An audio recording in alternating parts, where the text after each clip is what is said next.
नमस्कार दोस्तों, आज के क्लास में हम पढ़ेंगे ट्रिगोनमेट्रिक रेशियो और इससे रिलेटेड जो भी फार्मूला है उसके बारे में। जो कि ट्रिगोनमेट्री जो है वो आपके लिए बिल्कुल नया है क्लास 10th के स्टूडेंट्स के लिए, और कुछ को बहुत डिफ़िकल्ट भी लगता है, लेकिन ये बहुत ही इजी चैप्टर है। इसको बहुत ही आसानी से हम समझेंगे और इसमें रिलेटेड जो फार्मूलाज है उसको हम लोग याद भी करेंगे। तो सेशन स्टार्ट करने से पहले मैं आपको बोलना चाहूँगा कि कृपया वीडियो को थोड़ा पॉज करें, और पॉज करने के बाद आप कॉपी और पेन लेकर के बैठ जाएं, ताकि आपको फार्मूला जो है वो अच्छे से याद हो जाए। तो आज के सेशन को स्टार्ट करते हैं। तो ट्रिगोनोमेट्री है क्या? तो ट्रिगोनोमेट्री मैथमेटिक्स का एक ऐसा ब्रांच है जो कि एंगल्स के मेजरमेंट के को डील करता है, और साथ ही साइड्स और एंगल्स के रिलेशनशिप से जो प्रॉब्लम क्रिएट होता है, मतलब जो प्रॉब्लम होता है उसका सॉल्यूशन निकालता है हमारा ट्रिगोनोमेट्री। अब ट्रिगोनोमेट्रिक रेशियो, तो ट्रिगोनोमेट्रिक रेशियो जो है किसी भी राइट एंगल के साइड्स का जो रेशियो है उसी को हम कहते हैं ट्रिगोनोमेट्रिक रेशियो। और इस ट्रिगोनोमेट्रिक रेशियो को फाइंड करने के लिए हमारे पास होना क्या चाहिए कि किसी भी राइट एंगल ट्रायंगल का कोई भी एक्यूट एंगल हमें मालूम होना चाहिए। अगर हमें एक भी एक्यूट एंगल का वैल्यू मालूम है तो जितने भी हमारे 6 ट्रिगोनोमेट्रिक रेशियो हैं उन सबको हम फाइंड कर लेंगे। तो अब कैसे हम फाइंड करेंगे कि किस एंगल के रिस्पेक्ट में हमें जितने भी वैल्यू हैं वो निकालना है। तो जिस एंगल के रिस्पेक्ट में हमें निकालना रहेगा वहाँ पे थीटा लिखा हुआ रहेगा, और उसी थीटा के हिसाब से हमारा जो साइड है वो चेंज होगा, यानी कि वो अपने वैल्यू को, अपने नेम को चेंज करेगा। तो अभी हम दो केस देखते हैं और इन दोनों केस को देख करके समझते हैं कि कैसे थीटा का पोजीशन चेंज होने के साथ हमारा जो साइड है उसका नेम चेंज हो रहा है।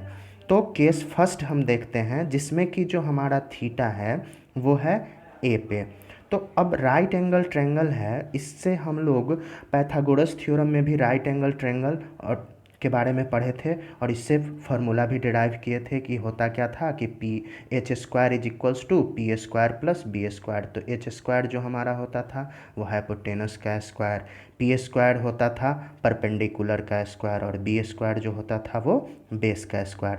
तो यहाँ किसी भी राइट एंगल ट्रायंगल में हम लोग जानते हैं कि जो 90 डिग्री के अपोजिट जो साइड होता है, यानी कि ऐसे भी हम कह सकते हैं कि राइट एंगल ट्रायंगल में जो सबसे लॉन्गेस्ट साइड होता है वो हमारा होता है हाइपोटेनस, और बाकी का जो दोनों साइड होता है उनमें से कोई भी परपेंडिकुलर और कोई भी बेस हो सकता है।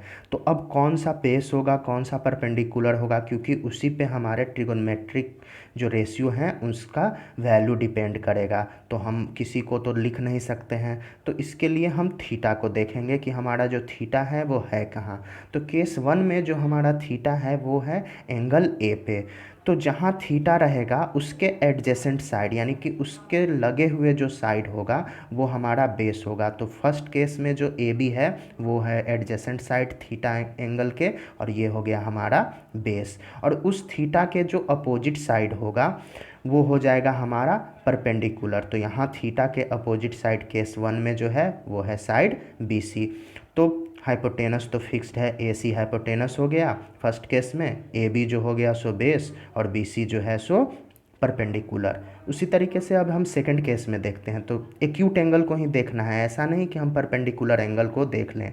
तो एक्यूट एंगल यहाँ कौन सा है, तो थीटा जो दिया हुआ है, तो एंगल सी पे हमारा थीटा है, तो उसी के अकॉर्डिंग हमारा बेस और परपेंडिकुलर जो है वो चेंज हो जाएगा। तो हाइपोटेनस तो हर एक जो राइट एंगल ट्रायंगल है उसमें फिक्स रहता है, उसको हम चेंज नहीं कर सकते हैं।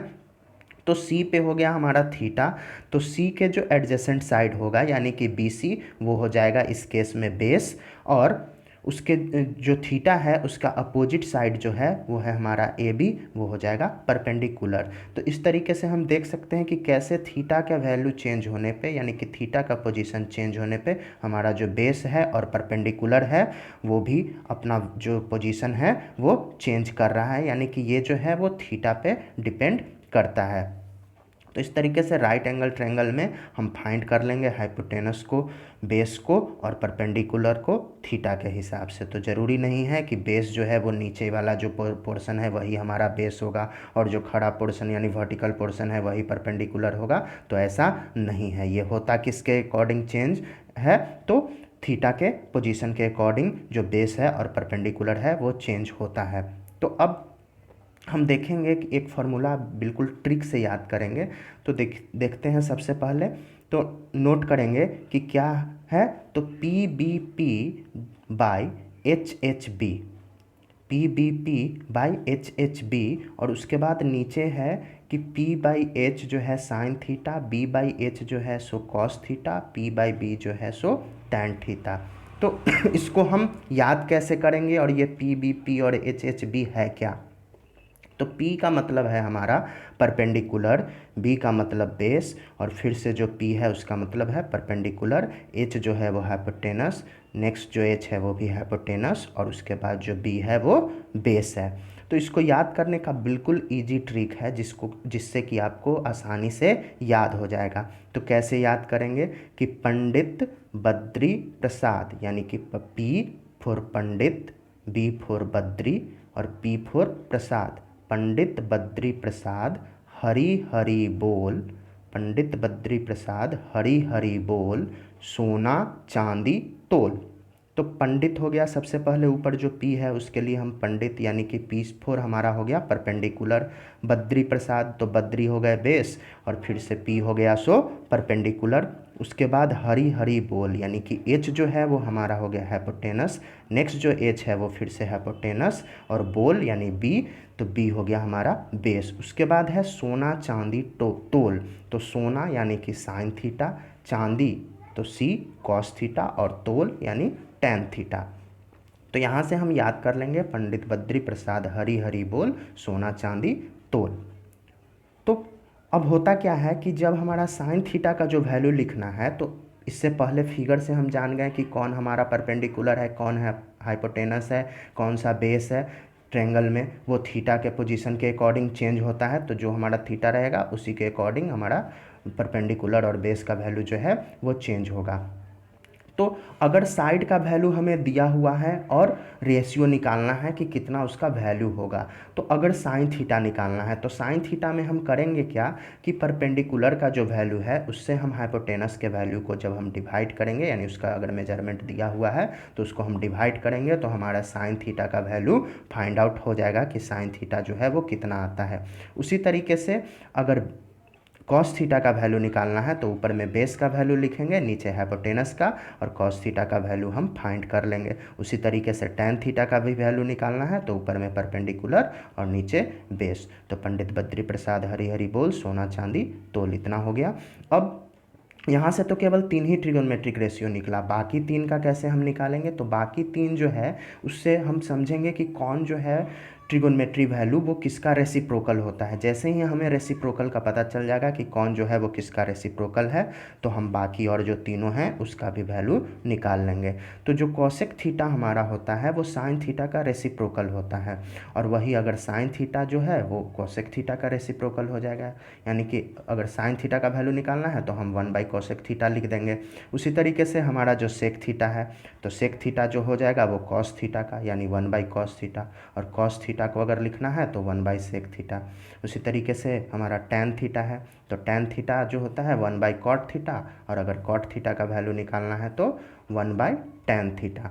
तो यहाँ से अगर हमें कॉसेक थीटा का निकालना है तो कॉसेक थीटा होता क्या है, साइन का रेसिप्रोकल, तो हो जाएगा कॉसेक थीटा का वैल्यू h/p, यानी कि ऊपर में है हम हाइपोटेनस का वैल्यू रखेंगे और नीचे परपेंडिकुलर का। उसी तरीके से अगर सेक थीटा का लिखना है तो सेक थीटा जो होता है वो रेसिप्रोकल होता है कॉस थीटा का, तो कॉस का है b/h, तो सेक का हो जाएगा h/b, यानी हाइपोटेनस डिवाइडेड बाय बेस। उसी तरीके से कॉट थीटा, तो कॉट थीटा का वैल्यू जो होता है वो रिवर्स होता है टैन थीटा का, तो टैन थीटा का हमारा है p/b, तो कॉट थीटा का हो जाएगा b/p, यानी ऊपर में बेस का वैल्यू और नीचे परपेंडिकुलर का वैल्यू। तो इस तरीके से इस ट्रिक से आपको याद हो गया होगा। तो जैसे कि यहाँ हम देख सकते हैं कि साइन थीटा जो है वो हमारा परपेंडिकुलर बाई हाइपोटेनस है, तो यहाँ भी सोना तो पंडित बाई हरी यानी P बाई H, तो परपेंडिकुलर बाई हाइपोटेनस। उसके बाद होता है हमारा कॉस थीटा यानी कि चांदी, तो चांदी यानी कि B बाई H, तो cos theta B by H यानी बेस बाई हाइपोटेनस। उसके बाद है तोल यानी टैन थीटा, तो P बाई B, तो perpendicular by base tan theta. और कॉसेक थीटा जो है वो साइन का रेसिप्रोकल है, तो ऊपर हाइपोटेनस जाएगा और नीचे आ जाएगा हमारा परपेंडिकुलर। यहाँ थोड़ा गलती हो गया है, ऊपर जाएगा हाइपोटेनस और नीचे आ जाएगा हमारा परपेंडिकुलर। कॉसेक और जो सेक है उसका वैल्यू एक दूसरे से चेंज हो गया है, तो कॉसेक और सेक का जो वैल्यू है उसको हम लोग सही कर लेंगे। उसके बाद जो हमारा कॉट थीटा है वो होता है रेसिप्रोकल टैन थीटा का, तो वो हो जाएगा टैन थीटा हमारा परपेंडिकुलर बाई बेस था, तो यहाँ कॉट थीटा हो जाएगा बेस बाई परपेंडिकुलर। एक चीज़ यही ध्यान रखना है कि सेक और कॉसेक का जो वैल्यू है वो इंटरचेंज हो गया है, तो उसको हम लोग सही कर लेंगे जब कॉपी में लिखेंगे। तो उसके बाद यहाँ हम लोग देख सकते हैं कि जो साइन थीटा है यानी कि परपेंडिकुलर बाई हाइपोटेनस वो किसका रेसिप्रोकल है, तो यहाँ एरो से बताया गया है, तो ये है कोसेक का। कोसेक को कोसेकेंट भी हम लोग कहते हैं, तो परपेंडिकुलर बाई हाइपोटेनस है तो यहाँ हाइपोटेनस बाई परपेंडिकुलर हो गया। उसी तरीके से कोसाइन यानी cos theta base by hypotenuse, तो यहाँ हो गया सेकेंट का यानी सेक थीटा का हाइपोटेनस बाई बेस। उसी तरीके से टेंजेंट यानी tan theta perpendicular by base है, तो यहाँ हमारा हो गया कोटेंजेंट यानी कि cot theta base by perpendicular. तो इस तरीके से तीन अगर हमें फाइंड है तो उसका रेसिप्रोकल करके बाकी तीन का वैल्यू फाइंड कर लेंगे। तो अब कुछ और भी वैल्यू है जिसे हमें याद रखना ज़रूरी है कि टैन थीटा जो होता है वो साइन थीटा का वैल्यू, और अगर कॉस थीटा का वैल्यू हमें मालूम है तो टैन थीटा का वैल्यू फाइंड आउट कर लेंगे, क्योंकि साइन थीटा का वैल्यू ऊपर लिखेंगे और नीचे कॉस थीटा का, तो टैन थीटा का वैल्यू आ जाएगा। उसी तरीके से अगर कॉट थीटा फाइंड करना है, कॉस थीटा और साइन थीटा मालूम है, तो ऊपर कॉस थीटा का वैल्यू और नीचे साइन थीटा का वैल्यू, तो हमारा कॉट थीटा आ जाएगा। कुछ और जो फार्मूलाज है जिसको कि हम याद करेंगे, और एक फार्मूला से हम तीन तीन फार्मूला बना सकते हैं अगर हमें एक याद है। तो जैसे कि एक फार्मूला होता है क्या कि sine square theta plus cos square theta is equals to 1। अगर ये हमें याद है तो हम क्या कर सकते हैं कि अगर साइन स्क्वायर थीटा यानी साइन स्क्वायर थीटा का वैल्यू निकालना है तो करेंगे क्या कि 1 तो उधर है ही, इधर कॉस स्क्वायर थीटा जो है सो पॉजिटिव में, उसको हम राइट हैंड साइड में भेज देंगे लेफ्ट हैंड साइड से, तो इधर पॉजिटिव तो राइट हैंड साइड में जाएगा तो निगेटिव हो जाएगा, यानी कि साइन स्क्वायर थीटा का वैल्यू हो जाएगा 1 माइनस कॉस स्क्वायर थीटा। उसी तरीके से अगर कॉस स्क्वायर थीटा का वैल्यू निकालना है तो कॉस स्क्वायर थीटा को हम लेफ्ट हैंड साइड में रखेंगे और साइन स्क्वायर थीटा को राइट हैंड साइड में भेजेंगे, तो इधर साइन स्क्वायर थीटा हमारा पॉजिटिव है तो राइट हैंड साइड में जा करके निगेटिव हो जाएगा, तो हो गया 1 माइनस साइन स्क्वायर थीटा। तो एक फार्मूले से तीन फार्मूला हम लोग याद कर लेंगे। उसी तरीके से नेक्स्ट जो फार्मूला है वो है क्या कि कॉसेक स्क्वायर थीटा में से अगर हम कॉट स्क्वायर थीटा को माइनस करते हैं तो हमारा जो वैल्यू है वो 1 आता है। तो अब इससे और भी फार्मूला हम कैसे डिराइव कर सकते हैं, तो कॉसेक स्क्वायर थीटा को हम लेफ्ट हैंड साइड में रखेंगे और कॉट स्क्वायर थीटा को जब राइट हैंड साइड ले जाते हैं तो इधर हमारा नेगेटिव है, राइट हैंड साइड में जाने के बाद पॉजिटिव हो जाएगा। तो फार्मूला क्या बनकर तैयार हुआ, तो cosec square theta is equals to 1 minus cot square theta. Next जो है वो कॉट स्क्वायर थीटा, तो कॉट स्क्वायर थीटा का अगर वैल्यू निकालना है तो सेकंड में जो है वहाँ हम कॉट स्क्वायर थीटा को एक साइड रखेंगे और 1 को दूसरे साइड लेंगे, तो 1 इधर पॉजिटिव है, दूसरे साइड जब आएगा तो वो निगेटिव हो जाएगा, यानी कि हमारा फार्मूला क्या बनकर तैयार हुआ कि cot square theta is equals to cosec square theta minus 1। Next जो है फार्मूला हमारा वो है sec square theta minus tan square theta is equals to 1, तो ये वैल्यू होता है। तो अब अगर सेक स्क्वायर थीटा निकालना है तो करेंगे क्या कि टेन स्क्वायर थीटा को उधर भेज देंगे, तो इधर निगेटिव है और राइट हैंड साइड में जाएगा तो वो पॉजिटिव हो जाएगा, तो sec square theta is equals to 1 plus tan square theta. उसी तरीके से अगर टेन स्क्वायर थीटा का वैल्यू निकालना है तो 1 को हम दूसरे साइड भेज देंगे, तो क्या हो जाएगा tan square theta is equals to sec square theta minus 1। उसी तरीके से अब ये तो था कि प्लस और माइनस करने पे हमारा वैल्यू आता था 1, अब मल्टीप्लाई करने पे आएगा, तो यहाँ साइन थीटा को अगर हम कॉस थीटा से मल्टीप्लाई करेंगे तो 1 आएगा। अब 1 आ क्यों रहा है, तो हम लोग जानते हैं कि साइन थीटा जो होता है वो रेसिप्रोकल होता है कॉसेक थीटा का, और कोसेक थीटा भी रेसिप्रोकल होता है साइन थीटा का, तो किसी को भी हम रेसिप्रोकल कर देंगे। तो अगर हम साइन थीटा को रेसिप्रोकल करते हैं तो साइन थीटा को हम क्या लिखेंगे, 1/कोसेक थीटा। तो न्यूमरेटर में भी कोसेक थीटा और डिनोमिनेटर में भी कोसेक थीटा, तो दोनों जब सेम हो न्यूमरेटर और डिनोमिनेटर, तो उसको जब हम कट करते हैं यानी कि कैंसिल आउट करते हैं तो हमारा वैल्यू 1 आ जाता है। उसी तरीके से अगर कॉस थीटा है और सेक थीटा, तो यहाँ भी जो दोनों हैं वो एक दूसरे का रेसिप्रोकल है, तो किसी को हम कर देते हैं, मान लीजिए सेक थीटा को ही यहाँ पे हम रेसिप्रोकल कर दिए, तो सेक थीटा जो हो जाएगा वो 1/कॉस थीटा हो जाएगा। तो ऊपर भी कॉस थीटा और नीचे भी कॉस थीटा, वो दोनों एक कैंसिल आउट होकर के 1 आ जाएगा। उसी तरीके से टैन थीटा और कॉट थीटा जो है वो एक दूसरे का रेसिप्रोकल है, तो टैन थीटा को हम अगर रेसिप्रोकल कर दिए तो हो गया 1/कॉट थीटा, तो न्यूमरेटर में भी कॉट थीटा और डिनोमिनेटर में भी कॉट थीटा कैंसिल आउट होकर के 1 हो जाएगा। तो इस तरीके से इतना फार्मूला तो आपको याद हो गया होगा। अब नेक्स्ट जो है कि जो ट्रिगोनमेट्रिक वैल्यूज़ है उसको कैसे निकालें, मतलब कि बिल्कुल सिंपली उसको निकालने का तरीका अगर याद नहीं हो रहा है तो अगर इस तरीके से हम निकालेंगे, फाइंड आउट करेंगे, तो बिल्कुल अच्छे से हम जो है सारा का सारा ट्रिगोनमेट्रिक वैल्यू याद हो जाएगा। तो करेंगे क्या कि सबसे पहले हम साइन का निकालेंगे और एक साइन का निकाल करके बाकी सब का निकाल देंगे। तो करना क्या है इसके लिए, ये फार्मूला निकालने के लिए जो वैल्यू है, तो सबसे पहले 0 डिग्री, 30 डिग्री, 45 डिग्री, 60 डिग्री और 90 डिग्री ऊपर में हम लिख देंगे। उसके बाद अंडर रूट करेंगे और अंडर रूट में 0 से लेकर के 4 तक लिख देंगे, यानी अंडर रूट 0, 1, 2, 3, 4, और जितना भी अंडर रूट में है सबको हम डिवाइड कर देंगे 4 से, यानी कि under root 0/4, under root 1/4, under root 2/4, under root 3/4 और अंडर रूट 4/4। तो अब 0 का अंडर रूट, यानी कि हम 0 को अगर किसी भी नंबर से डिवाइड करते हैं तो वो हमारा 0 ही आएगा, तो 0 आया, और 0 का अगर हम अंडर रूट निकालेंगे तो वो हमारा 0 होता है। तो साइन 0 डिग्री का वैल्यू हमारा हो गया 0। उसके बाद जैसे कि यहाँ देख सकते हैं साइन 0 डिग्री का वैल्यू क्या हो गया, 0। उसके बाद जो है साइन 30 डिग्री का वैल्यू, तो साइन 30 डिग्री में हम किए क्या है कि अंडर रूट 1/4, तो 1 का अंडर रूट तो हम करेंगे तो 1 हो जाएगा, लेकिन 4 का अंडर रूट करेंगे तो 2 हो जाएगा, तो साइन 30 डिग्री का वैल्यू हो गया 1/2।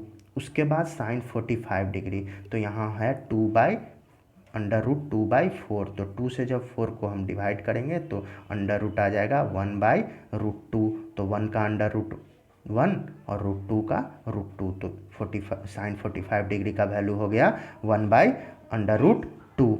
उसके बाद साइन 60 डिग्री, तो यहाँ हो गया हमारा √3 अंडर रूट 3/4, तो √4 का वैल्यू जो हो जाएगा वो 2 हो जाएगा और अंडर रूट 3 का वैल्यू अंडर रूट 3 ही रहेगा, तो साइन 60 डिग्री का वैल्यू हो जाएगा अंडर रूट 3/2।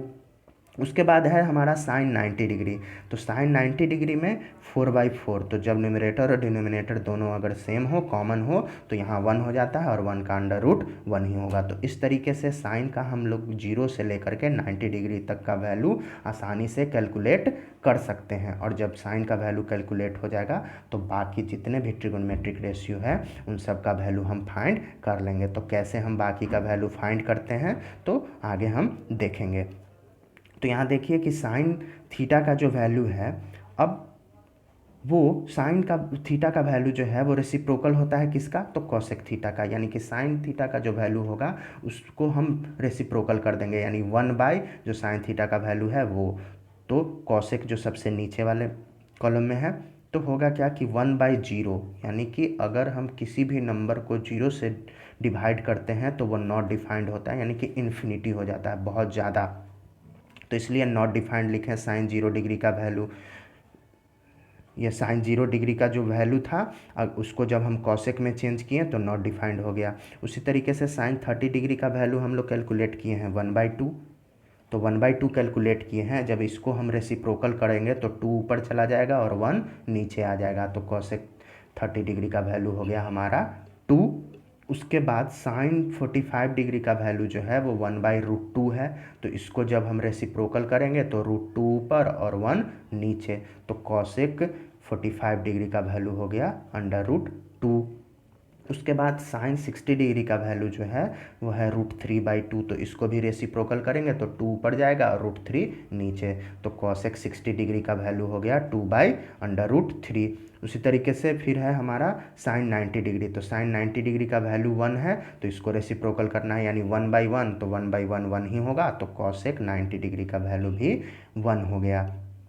अब एक चीज़ और कि साइन और कॉस जो है वो दोनों कम्प्लीमेंट्री है, यानी कि 90 डिग्री के डिफरेंस पे, इसका फार्मूला हम आगे देखेंगे। तो कम्प्लीमेंट्री है, इस कारण होगा क्या कि देखिए यहाँ पे कि साइन और कॉस का वैल्यू कैसे चेंज हो रहा है। तो साइन में जो 0 डिग्री का वैल्यू है वो कॉस में 90 डिग्री का वैल्यू है, तो इस तरीके से हम लिखते जाएंगे। तो साइन का 0 डिग्री का वैल्यू, कॉस का 90, उसके बाद साइन का 30 डिग्री का वैल्यू, कॉस का 60 डिग्री का वैल्यू, यानी साइन 30 1/2 है तो कॉस 60 1/2, और 45 तो वहीं रहेगा, तो 1/√2 साइन 45 भी और 1/√2 कॉस 45 भी।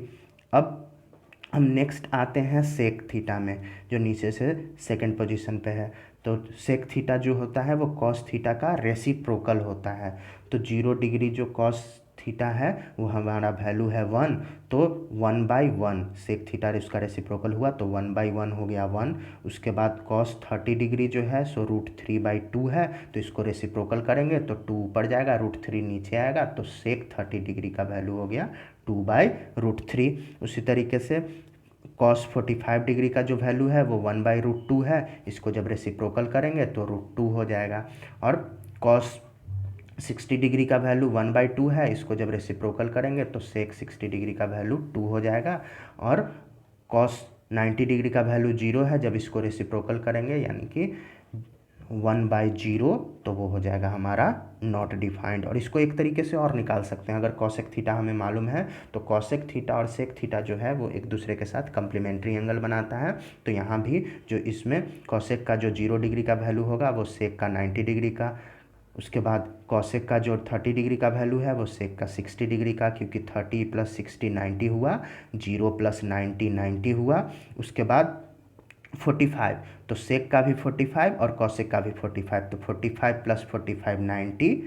उसके बाद हमारा फिर से हो गया हमारा क्या कि कॉसेक 60 डिग्री, तो कॉसेक 60 डिग्री का वैल्यू है 2/√3, तो इसका 60 और सेक का 30, 60 + 30 90, तो यहाँ 60 डिग्री का वैल्यू 2/√3 और सेक 30 डिग्री का वैल्यू 2/√3, तो यहाँ से हो गया। उसके बाद सेक का 90 डिग्री और कॉसेक का 0 डिग्री, दोनों को जब हम ऐड करेंगे 90 + 0 तो वो हो जाएगा हमारा 90 डिग्री, तो ये कम्प्लीमेंट्री एंगल बनाता है, तो ये नॉट डिफाइंड हो जाएगा। अब टैन थीटा का हम लोग जानते हैं, ऊपर में हम लोग देख चुके हैं फार्मूला कि टैन थीटा जो होता है वो हमारा होता है sine theta divided by cos theta, यानी ऊपर में हम साइन थीटा का वैल्यू रखेंगे और नीचे कॉस थीटा का, तो जो वैल्यू आएगा वो हमारा आ जाएगा टैन थीटा। तो ऊपर साइन थीटा है और नीचे कॉट थीटा, तो साइन 0 का वैल्यू 0 और कॉस 0 का वैल्यू 1, तो 0/1 अगर हम लिखेंगे, 0 में अगर 1 से डिवाइड करेंगे तो 0 ही आएगा। उसी तरीके से साइन 30 का वैल्यू 1/2 और कॉस 30 का वैल्यू √3/2, तो जब इसको हम डिवाइड करेंगे यानी 1/2 डिवाइडेड बाई √3/2, तो नीचे वाला जो है वो रिवर्स हो जाएगा, यानी ऊपर जाएगा जब हम इसको डिवाइड को मल्टीप्लाई में चेंज करेंगे, क्योंकि फ्रैक्शन का जो डिवीजन होता है उसको मल्टीप्लाई में करके और क्रॉस मल्टीप्लिकेशन करके हम कट करते हैं, तो होगा क्या कि 2 हमारा ऊपर चला जाएगा और √3 नीचे, यानी 1/2 इंटू 2/√3, तो 2 कैंसिल हो जाएगा, हमारा बचेगा 1/√3, तो tan 30 डिग्री का वैल्यू हो गया। उसके बाद tan 45 डिग्री का, तो साइन 45 डिवाइडेड बाई कॉस 45, तो 1/√2 इसका भी है, और जब डिवाइड करेंगे तो वो ऊपर जा कर के रिवर्स हो जाएगा, रेसिप्रोकल हो जाएगा, तो 1/√2 इंटू √2/1, तो √2 से √2 कैंसिल, यानी कि tan 45 डिग्री का वैल्यू हमारा 1 आ गया। उसके बाद tan 60 डिग्री, तो tan 60 डिग्री का वैल्यू भी निकालना है, तो साइन का वैल्यू डिवाइडेड बाय कॉस का वैल्यू, तो क्या होगा कि √3/2 डिवाइडेड बाई 1/2, जब ये क्रॉस मल्टीप्लिकेशन हम करेंगे तो होगा क्या हमारा √3/2 इंटू 2/1, तो 2 से 2 कैंसिल यानी √3 आ जाएगा। उसके बाद tan 90 डिग्री, तो tan 90 डिग्री में sine theta divided by cos theta यानी 1/0, तो 1/0 किसी भी नंबर को जब हम 0 से डिवाइड करते हैं तो नॉट डिफाइंड होता है। उसी तरीके से हमारा जो tan थीटा है और cot थीटा दोनों मिल करके और कम्प्लीमेंट्री एंगल बनाता है, तो होगा क्या कि जो हमारा tan 0 का वैल्यू होगा वो उसका 90 का वैल्यू होगा, तो इस तरीके से वो चेंज होगा, क्योंकि 0 + 90 90 डिग्री, 30 + 60 90 डिग्री, 45 + 45 90 डिग्री।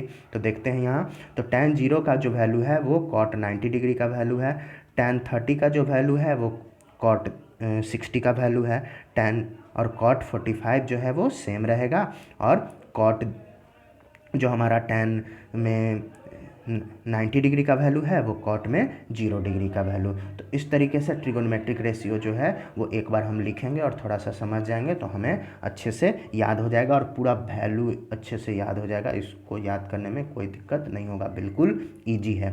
उसके बाद trigonometric ratio for complementary angle, तो ये पहले जान चुके हैं, अब इसको देख लेते हैं। तो साइन और कॉस जो है वो कम्प्लीमेंट्री एंगल बनाता है, तो यानी कि साइन 90 माइनस थीटा, तो साइन को अगर हम 90 डिग्री सब्ट्रैक्ट कर देंगे ना तो हमारा कॉस थीटा आ जाएगा। उसी तरीके से cos 90 minus theta is equals to sine theta, जैसे हम लोग एग्जाम्पल से देख लेते हैं। तो अगर हमारा साइन जो थीटा का वैल्यू है वो 30 डिग्री है, तो अगर हम 90 में से 30 डिग्री सब्ट्रैक्ट करेंगे तो क्या आएगा 60 डिग्री, यानी sine 60 degree is equals to cos 30 degree. तो यहाँ ऊपर ट्रिगोनोमेट्रिक वैल्यू में हम लोग देख चुके हैं ट्रिगोनोमेट्रिक रेशियो का जो वैल्यू है कि साइन 30 डिग्री का वैल्यू जो है वो कॉस साइन 60 डिग्री का वैल्यू जो है वो कॉस 30 डिग्री के बराबर होता है, और साइन 30 डिग्री का वैल्यू कॉस 60 डिग्री का। उसी तरीके से cos 90 minus theta sine theta होता है, तो यहाँ हम वैल्यू ले लेते हैं 60 डिग्री थीटा का। तो थीटा का सेकंड में हम वैल्यू 60 डिग्री लिए, तो कॉस 90 माइनस 60 डिग्री हुआ क्या कॉस 30 डिग्री और is equals to sine 60 degree. उसी तरीके से tan और cot, तो यहाँ भी अगर हम कुछ वैल्यू ले लेते हैं थीटा का तो उसी तरीके से आएगा, जैसे कि 30 डिग्री अगर 45 डिग्री मान लीजिए कि ले लेते हैं, तो tan 90 माइनस 45 यानी कि tan 45 degree is equals to cot theta का वैल्यू 45 लिए थे तो cot 45 यानी कि दोनों 45 पे इक्वल होता है। उसी तरीके से cot का भी हो जाएगा, और सेक और कॉसेक का देख लेते हैं, यहाँ भी हम लोग 45 से देख लेते हैं। तो सेक 90 माइनस 45 तो क्या हो जाएगा sec 45 degree is equals to cosec 45 degree. Trigonometric value में जब हम देखेंगे तो दोनों का वैल्यू सेम होता है। उसी तरीके से cosec 90 minus theta is equals to sec theta होगा। यहाँ मान लीजिए 30 डिग्री ले लिए थीटा का वैल्यू, तो कॉसेक 60 डिग्री आएगा 90 माइनस 30 तो 60 degree is equals to sec 60 degree. तो ये वैल्यू इक्वल होता है, जैसा कि आप लोग देख चुके हैं ऊपर ट्रिगोनोमेट्रिक रेशियो का जो वैल्यू है एंगल टेबल वहाँ से। तो मैं आशा करता हूँ कि आपको ये जितना भी फार्मूला है वो याद हो गया होगा, समझ में आ गया होगा। अगर नहीं आया तो एक बार इसको जो कॉपी में आप नोट किए हैं इसको ध्यान से देख लें और आगे जो भी क्वेश्चन है वो बनाएं। तो नेक्स्ट सेशन में क्वेश्चन को डिस्कस करेंगे कि इससे रिलेटेड क्वेश्चन कैसे सॉल्व होता है। अभी आप जो भी फार्मूला है उसको अच्छे से याद कर लें। तो आज के लिए बस इतना ही, धन्यवाद।